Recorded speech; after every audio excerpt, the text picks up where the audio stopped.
Today on Tricrow Studios, we do an amp head shootout between the Marshall JCM 2000 DSL 50 and the Mesa Dual Rectifier 3-channel 100 watt head.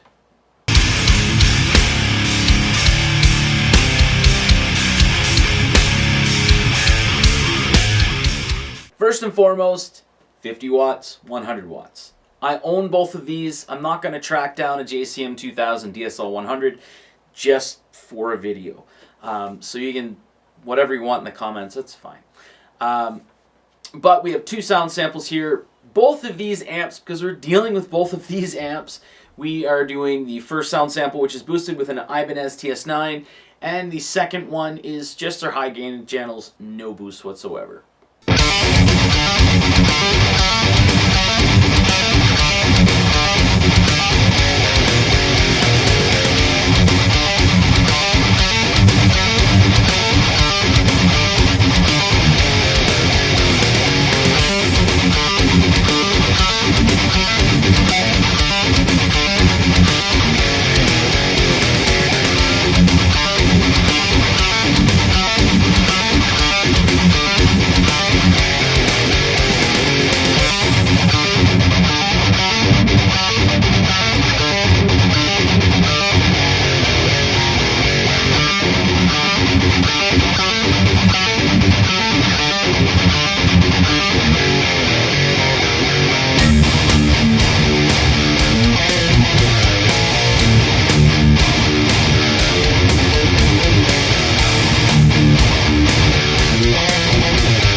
Alright, so there you go. That is the Marshall JCM 2000 DSL 50 versus the Mesa dual rectifier 3-channel 100-watt head. That means it's not the most recent multi-watt version. This was made in 2009. I purchased it in 2010. So if that helps you out there, that's the version of the 3-channel 100-watt that I own. So again, both of these amps are amps that I own. So I'm not like going and renting or borrowing these heads or anything like that. That's why you're seeing the DSL 50 rather than the DSL 100. Now this also is the older version, so this is what replaced the JCM 900. So this is made in Bletchley, England, not made in Vietnam like the current one, which would be the DSL 100H or the DSL 100HR. Now, something I do want to point out here, I said quite a while ago when I initially made, like a few years back when I made the JCM 2000 DSL 50 video, that engaging the deep switch and setting the EQ certain ways, you can actually get into dual rectifier territory. Now, a lot of people have since then said that I'm absolutely on crack, and there's no way that you can get a Marshall to sound like a dual rectifier. You know what? I still think that this here is a hidden gem, a hidden treasure. A lot of people hate this amp for some reason. A lot of people love it as well. But engaging that deep switch and setting your EQ just so, I think it is just, it's a little secret weapon that you can use. And I still completely believe that you can get into dual rectifier territory with this amp. And this amp here I got a few years back, but I paid $400 for it. Don't look on eBay, don't look on Reverb. People tend to inflate the pricing there just because they have such a large market open to them.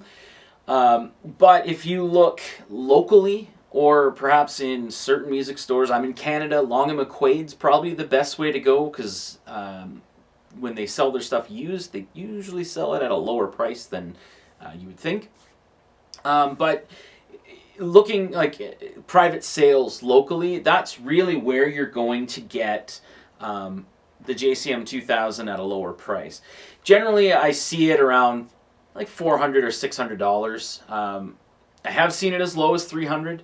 But basically what happens is someone goes to sell it and they go, well, it's a Marshall, so I'm going to list it for $1,000. So they list it for $1,000. 2-3 weeks later, it doesn't sell. There's no interest. So they start lowering that price. And right around $400 or $500 is when they start to get people going, hey, I'll give you this for it. Hey, I'll give you that for it. But when you that's basically when you start seeing it at that price. So when I say things like, hey, yeah, you can usually get this for $400 to $600 or even sometimes $300, that's not, don't go on eBay and look for it. Because again, they're going to inflate their prices because they have a larger market available to them. So, yeah. Hope you enjoyed the video. I know there was quite a bit of interest in me doing this shootout. I did hold off on it for the simple fact that 50 watts versus 100 watts. But really, at the end of the day, I really don't care. Anyway, thanks for watching.